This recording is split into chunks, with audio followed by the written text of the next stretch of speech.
Hello, everyone, and welcome to the show. I'm very excited to have you in my channel today and to pop in and see what you can do this new year to create the life that you want. So, this is Franz, Sidney, talking to you all the way from Wyoming and Laramie, little town in Wyoming in the Wild West.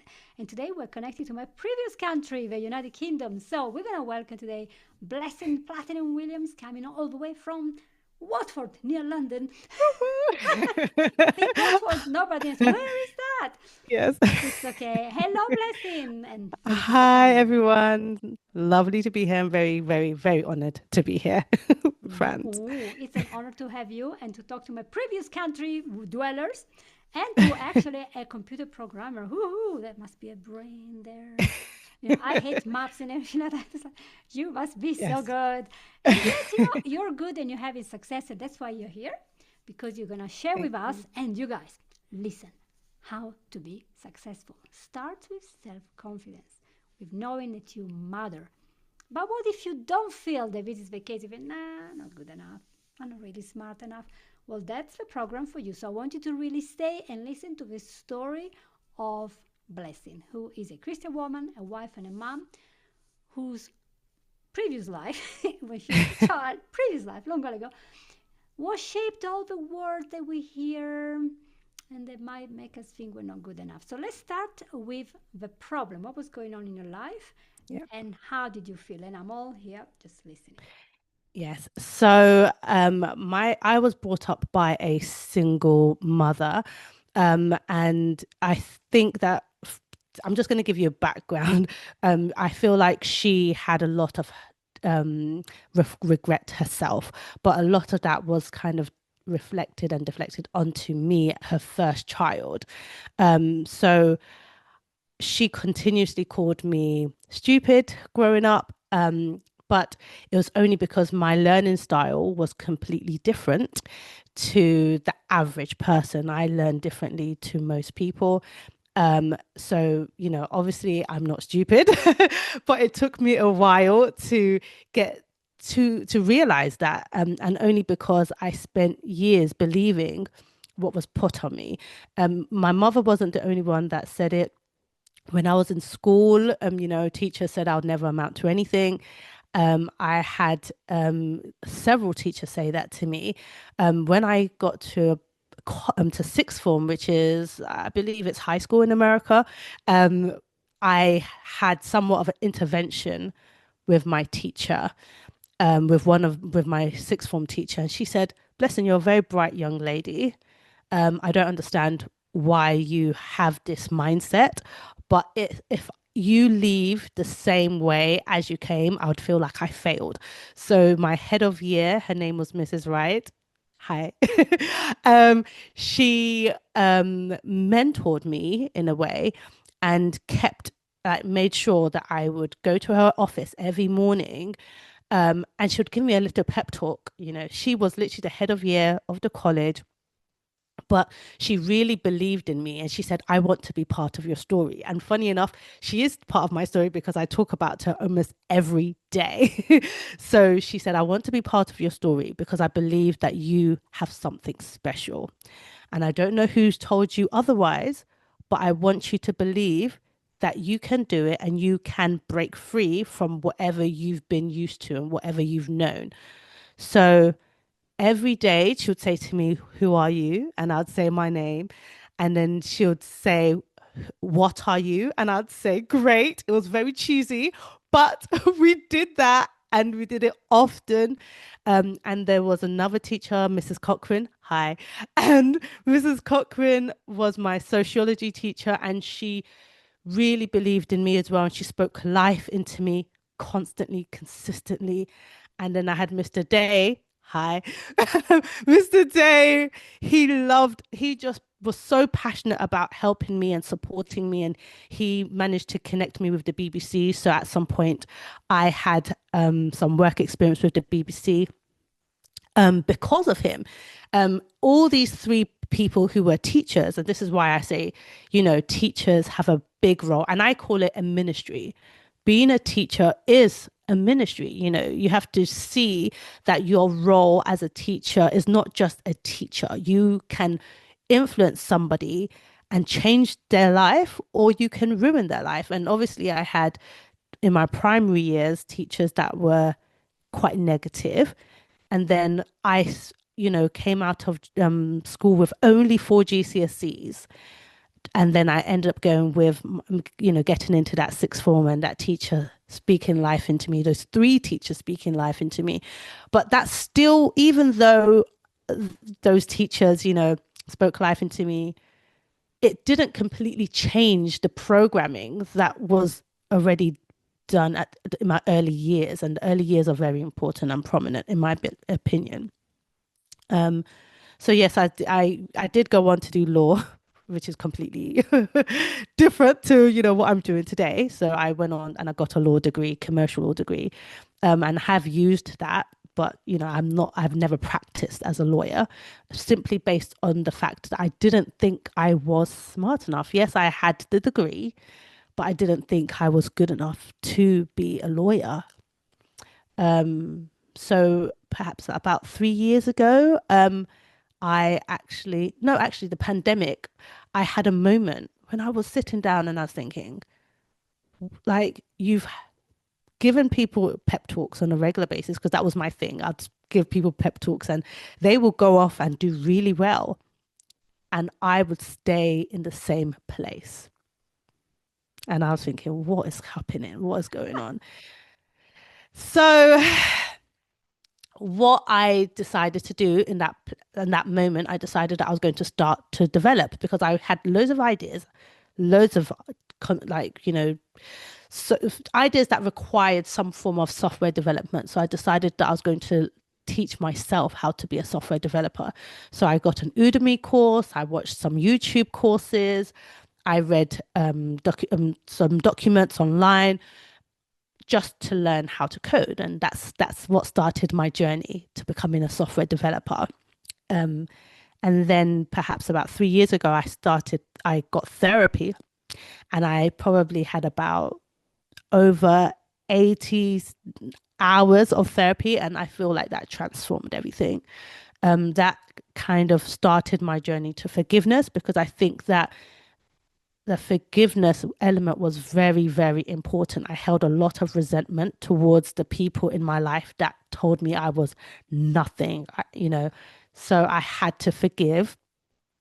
And in therapy, that was, part of the process, forgiveness and moving forward and realizing that now I have control over my own destiny. And what am I going to do moving forward? Am I going to continue to hold on to what's been said over me, or am I going to take my power back? And I decided I was going to take my power back. So, yeah, then I had a very big moment in Budapest, actually. So when I turned 30, well, I'm 36 now. So when I turned 35, I was like, okay, I'm like mid 30s. I've never gone on a solo trip, because I married my husband very early. I married him when I was 22 and I met him when I was 19. So I was like, okay, I'm going to book a trip, a solo trip. And I just, off the cuff, it was just random, like 3 days before I jetted off to Budapest. And I went there on my own. It was quite scary for me, because I was so used to traveling with my husband and my kids. But it was something that was needed, because I had a moment in the steam room when I always say that I kind of met with God. I had a moment, a very deep moment. You did share that I'm Christian, and my walk with the Lord was bumpy, and I think it's because of the resentment that I was holding. So when I was in that steam room, it like a lot of scenarios were replayed to me, and I was in that steam room for over an hour. In a steam room, I just can't even believe that happened. But I was in that steam room for over an hour in Budapest, and all of these scenarios were kind of just playing out. And I left the steam room, almost a different person. I called my husband and I was just walking for hours in Budapest on the phone to my husband saying, this has just happened in my life. I can't believe this. I was so excited. I was so excited for life. Um, but yeah, after that, that's when I kind of just started to move and operate in a different way when it came to just my faith journey, believing that I can and I will, but also living without resentment and living without just holding on to the past, because I felt like the past was really holding me back. So good. And what a journey. And you went through all the points that I hear a lot from clients, from friends, is that we grow up, we really absorb everything that our parents tell us, our teacher tell us, because when we are tiny, don't we all tend to believe that what the other people say must be true?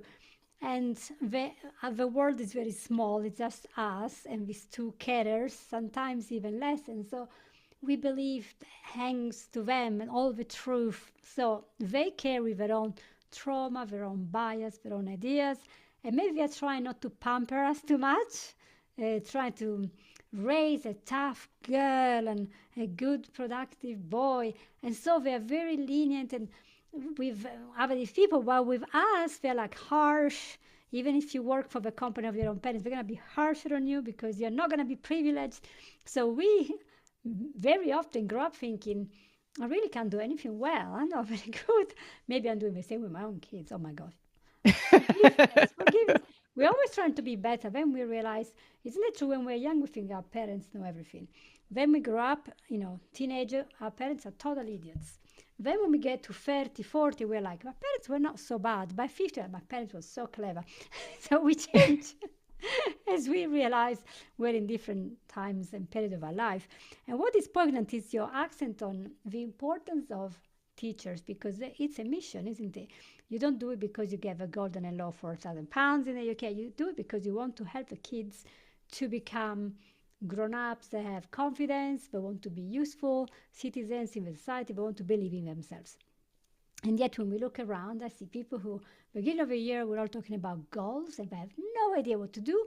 And if you ask them, they start giving a list of why they cannot do this, that, and that. Because we believe that what the other people say is so important. Isn't that crazy? Yeah. We trust them, we believe them, and sometimes it's important. Maybe it's our mentor at university, but what our parents say sometimes is not very useful. Sometimes our peers will bully the nerds, Yeah. so you Yeah, can't even that's be a true. nerdy. By the way, we're talking about school, so all the Americans listening, people who are not in England, the GCSE is the General Certificate of Education, and we get in England, which is equivalent to a high school diploma. And the sixth form between 16 and 18 is equivalent to the last 2 years of high school in Italy and to city college or community college in the US, because then you will go to college at 18. Those 2 years, they're not separated, but they're just college when you start getting general stuff or general study at university. Just in case people are like, oh, what is she talking about? Sixth form only exists in England or maybe in British colonies, maybe in India they have it. I don't know. So just to say that it's an important period of our formation, it is important to believe in ourselves. And in that period, though, a lot of people, especially girls, they tend to be quite shy and timid and they don't believe in themselves, they are very unsure. And we might get the wrong degree because people are pushing a little bit. We're not really sure we can make it, especially if you're working in the arts. You think, oh, I'm never going to do that. So science and technology is quite a big feat that came to you. And this pivotal moment, though, came to you when you realized you actually mattered, you were loved, you were important, and there was this connection to Jesus. And a lot of people would say, that's it, I'm going to turn off because I don't believe in Jesus. But what if Jesus was the one that actually loves you, wants you to have success? Hold on for Yes. a minute, because it could be that that one is the only one that will always love you, even when Yes. you mess up. And so it is the Amen. faith and your prayer and your understanding that kept growing that renewed your mind and that allowed you Yes. to dump this and to go to a professional, work out on your mindset, how important it is Yes. to have a little bit of therapy there, right? 80 hours. Yes. What an I know. investment. I know. And the thing is, it was probably one of the best investments of my life. It was expensive, but I'm so grateful that the Lord gave me Mm. provision to do so because it was a privilege. Like if I speak to people and say, "Oh, I've had over 80 hours of therapy," and they're like, "Oh, you know, that must have been really expensive." And it was, but it was worth it. It was something that I had to set aside. Um, and the thing is, at the time, my husband and I both had separate therapists, and we were doing it because we initially had done like a couples therapy. And we thought, actually, we think that there's deeper issues here that are not related to us being married. And funny enough, us having individual therapy has transformed our marriage as well. This year will be our 15th year wedding anniversary. So I always say individual therapy is a must. If you can, you should. People want to buy bags. I bought therapy. If you have therapy, then you're going to be more successful in your business. So you can still buy the bag. Just a few Exactly. years later, when you invested in something useful. That's why I always say people say, oh, therapy is expensive. Is it more expensive to be on social security the rest of your life because you became addicted or because you are Exactly. depressed and low, because you don't understand, because people are walking all over you? It's still more expensive in Yeah. the long run. So I wanted to see a little bit more now because we saw the flesh, what was going on there. And you told us some of the tools. And you also said that what helped you the most was actually the fact that the scriptures were talking to you about identity and renewing your Yeah. mind. But how is it possible? I mean, this year in the LDS Church, we're studying the Old Testament. And you read the old books, 2,000 years old, with these weird symbols from a Jewish community, so Hebrew language. And there is a life of thousands of years ago. There are so many symbols. It's not 7 days of a creation, it's 7 periods. It could be 7,000 years or 7 million years. It's all symbols. So, how can a person today in the 2026 use those scriptures as an anchor to get their real identity? You explain to me how you did that because it's so hard to do. Okay, I get really excited about stuff like this. So I always say that the scriptures are living and breathing. They are alive. So even though they were written so long ago, they are still relevant today. And when I say that the scriptures um, guided me and it led me, through the renewal of my mind when I was reading the scriptures, when I was learning and just studying, I realized that surrender is better than sacrifice. If I surrender and I literally obedience is better than sacrifice. If I obey and I follow what the Lord directs me to do, because as a Christian I feel heavily connected to the Lord, and in the scriptures it says my sheep will hear my voice. So for somebody who's not a Christian, they're like, what do you mean you hear from God? Are you okay? Well, the thing is that sometimes I feel a strong nudging towards something, and everything starts to kind of fall into place because it's, in my opinion, the Lord's will.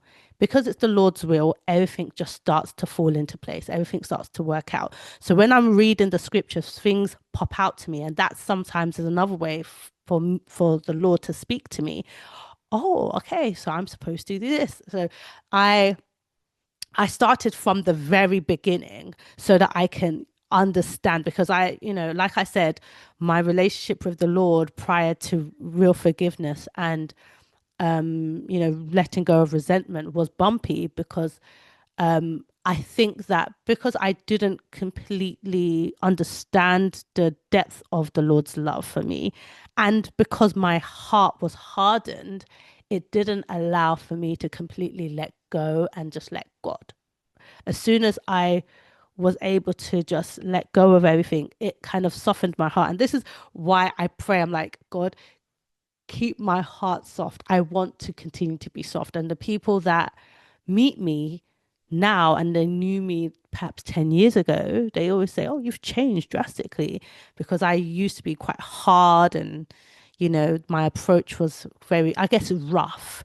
But that's because of the background that I came from. But the Lord can change that perception and make me appear to be somebody that was from somewhat of a, as I say, cushy, comfortable upbringing. And that's what most people always assume.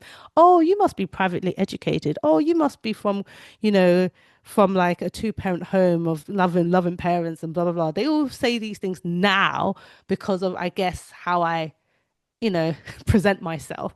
But I think that prior to that, I may have come across a bit more hard, perhaps because of like my hardened heart. A lot of the resentment was holding me back. Hmm. So, yeah, so I started from the beginning. I said, okay, I've been reading the Bible, but I need to read the Bible properly. So I started from the beginning, so that I can understand the character of God, even though the New Testament, I feel like when Jesus came, it kind of made everything a bit more easier for us because all we have to do is trust in him, and that's fine. We don't have to follow all those laws that in the Old Testament they had to do. All the laws. There's a lot. Honestly, I don't think I would have been able to keep up. I'm like, God, Leviticus. please, please. Oh my gosh. My husband and I just finished rereading Leviticus and Numbers, and we were just like it was too much. It was too much. We're like, God have mercy. But thankfully, thankfully he did have mercy by sending us Jesus. So we don't have to do all of that. We don't have to worry about that. But yeah. So when I say the renewing of my mind, it was really just reading scripture, learning a lot through Proverbs as well. Proverbs has gems for days. Gems. It has so much information that you can cling on to. Ecclesiastics. Am I pronouncing that correctly? But all of there's just, I feel like the Bible's just full of so many gems, and it's what's kind of molded me and has transformed me.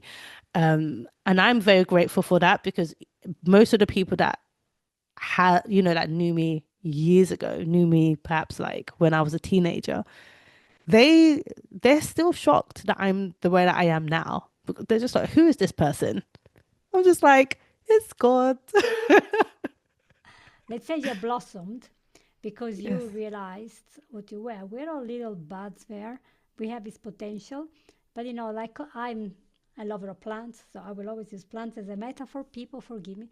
But I always think when we meet this incredible, immense, unconditional love, we realize, wow, I can feel the sun touching my skin and making me feel warm and give me energy. And then we can blossom, we feel safe. And before that, we can become a little bit cynical. We don't trust people much because we've been hurt or we haven't been loved enough, or maybe some people have been totally neglected, so they think, I don't matter.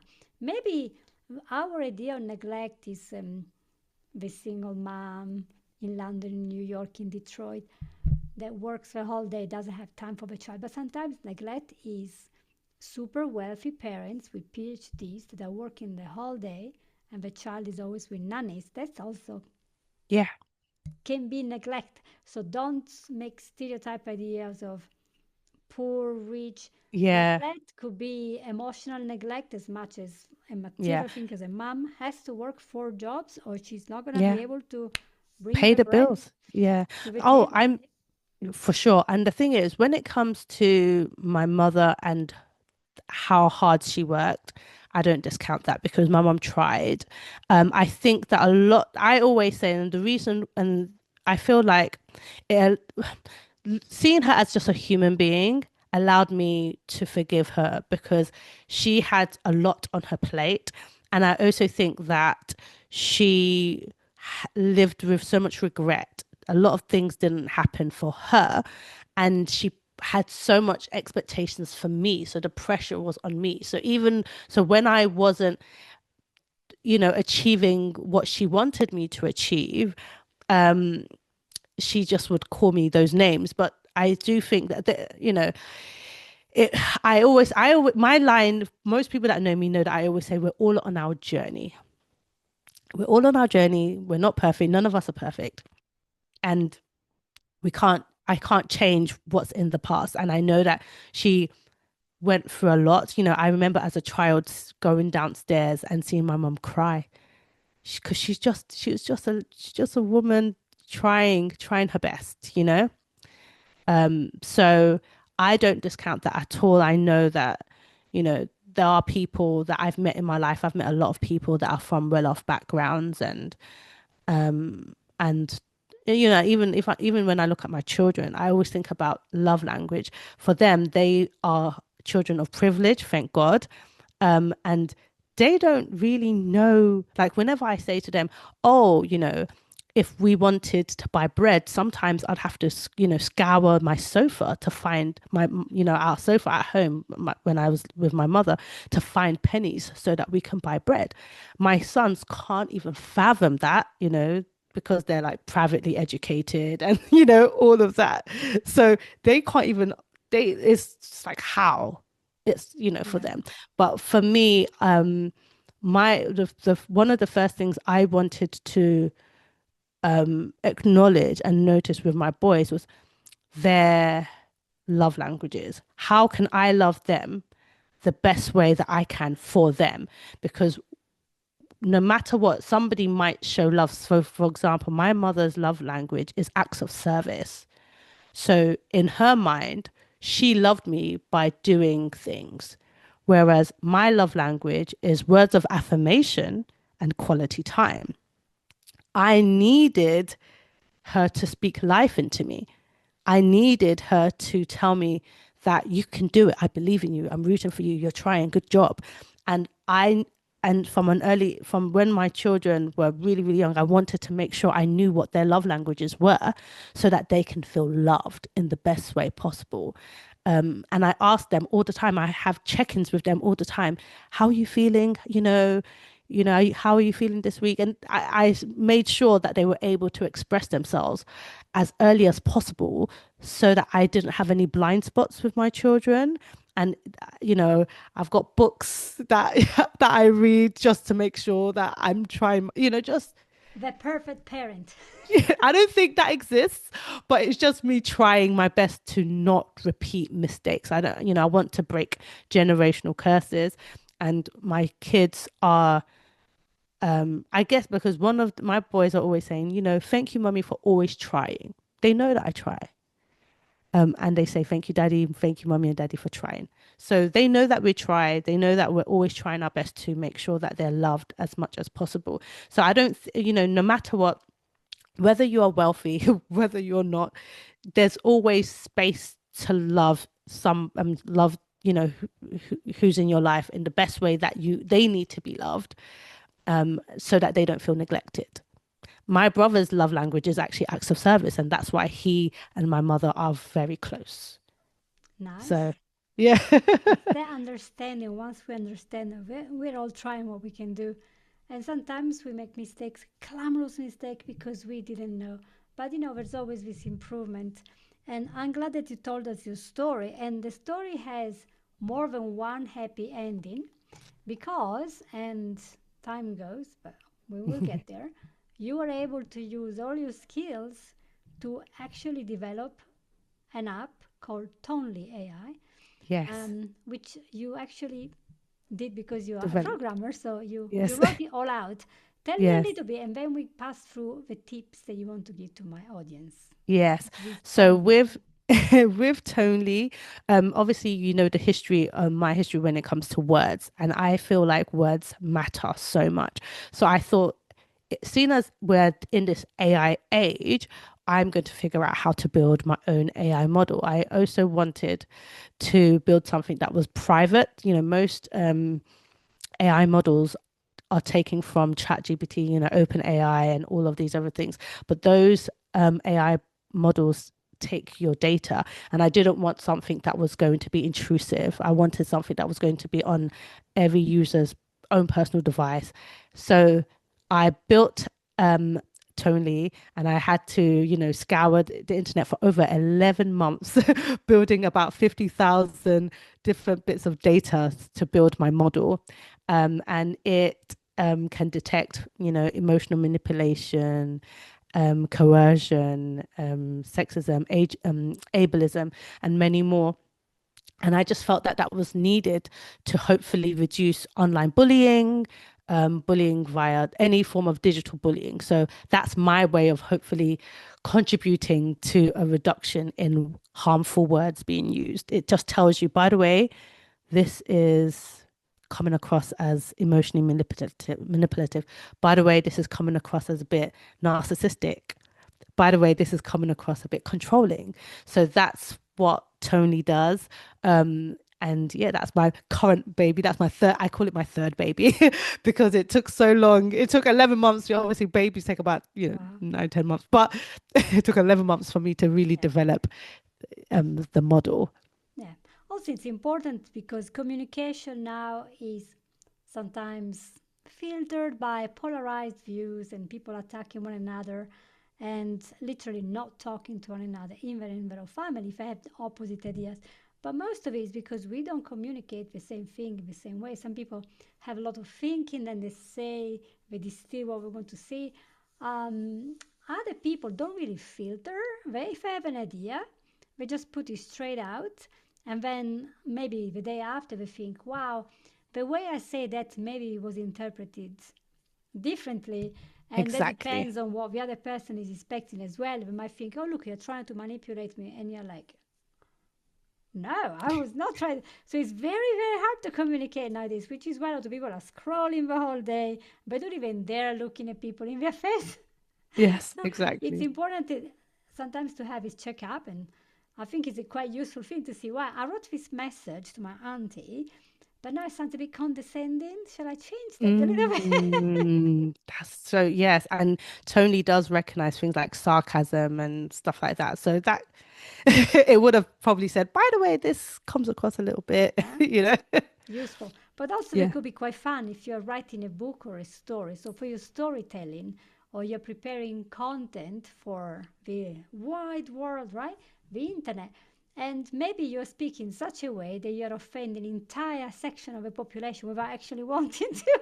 It's And so true. that could be quite useful to have a look at. Wow. So Yes. I'm very excited that you built this and think about it 20 years ago. You thought, just can't do anything right. And here you are. Literally, yes. Thank God, honestly. You don't know. The idea actually came to me like literally February last year. And I was praying. I said, God, I want to create something that's going to help people and transform and hopefully transform lives. And then the next day after praying that, this Tony came and I was like, how am I going to build this? And I figured it out. Yeah. And in those 5 minutes that we have, can we summarize some quick tips that our audience can go home and straight away Yes. put into practice? You gave us all, but maybe a summary if you don't have anything else that Yes. can help us to really turn off and say, okay, I listened to this and now I can do this, this, and that. Yes. So my first one would be patient with yourself. So make sure that you give yourself grace. So whatever you're going through, understand that you are on a journey, you're on a path. So give yourself grace, be patient with yourself. And make micro steps. Micro steps can be that you are trying your best to be a bit more nicer when you say things about yourself. Instead of being condescending or being self-deprecating, you can say something a bit more positive and try to do that at least once a week, at least minimum. Say something less self-deprecating about yourself if you have been brought up to think otherwise. And thirdly, there are so many resources online that can help you to kind of grow. I personally would always recommend reading the Bible because, the Bible can help, it can drastically change your life.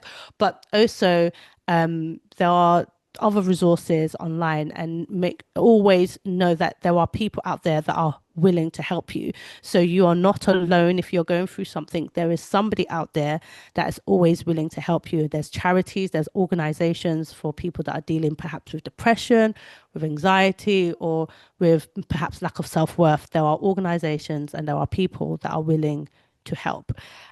So I think that those are my three main tips, to be honest, because I feel like people tend to be when you've been brought up to think less of yourself, you aren't patient with growth. And growth will happen eventually. It just takes time. Just be patient and know that it will happen eventually. Yes, what an amazing message to finish our podcast episode today. And I want to thank you so much, Blessing, to for all the effort you made. I know you're a busy, busy person and mom Oh, and all no, the no. stuff going on and whew, and now you've done it and who knows how many people will be touched today and will go home, turn Hopefully. off your engine and say, actually this blessing is all right. What if I change mindset? What if I start looking at what can happen that is positive? There's something that Mel Robbins said, but she's a millionaire lawyer, and we're not. But it just if you always think what if it goes wrong, it's gonna go wrong. But if we start thinking, what if it actually goes Goes right. well? Exactly. Yeah, then the RAS, the reticular activating system, will be activated on our brain to start looking for proof for what we have said. Because always remember, our brain has no idea what is right, what is wrong. We just tell it. And if we have anxiety, believe all the catastrophe that we think is going to happen. So we have to be very positive in what we think. I'm not saying positive today, I'm going to fly. No, that's not possible. You have to have a smart goal. But if you have a goal and start thinking how this can happen, what are the resources, who can help you, which websites can be useful, which podcasts can be useful, which steps can you do next, then you will start having ideas. And for those who are believer, religious or not, but believing in God, guess what? He's also interested in you having success. Yeah, That's why we exist. We exist so we can grow and learn and become better. And He will give you exactly. inspiration. That's the Holy Spirit in there. So it's all there for us to do it. So thank you, Yes. Blessing. It's a blessing Thank you to so have you. much. Honestly, I'm so honored to be here with you, Franz. And yeah, I really hope that people will be blessed by this and they will be able to move forward. I hate the idea of somebody being held back because of words. Like, honestly, Jesus loves you. I have to say it. Jesus loves you, and trust that all will be well. You will keep moving, things will happen. And He does want you, He cares about all the little details, and He does want you to grow and He does want you to move forward. That is His will for you. His will is for good, not bad. So you will have success. Just open your mind and Yes. things will happen. So thank you so much to you, Thank Blessing, you and so thank you. much. Thank you Thank you so much for to having me. all right, exactly. Yes. It's just such a blessing from the UK to the US and back to all the world. Want and say hello to all the Brazilian listen to you. We have so much readership in there. Hola, tudo bem? And I'll see you all next week. Share this episode; it's so good. See ya. Bye bye. Bye.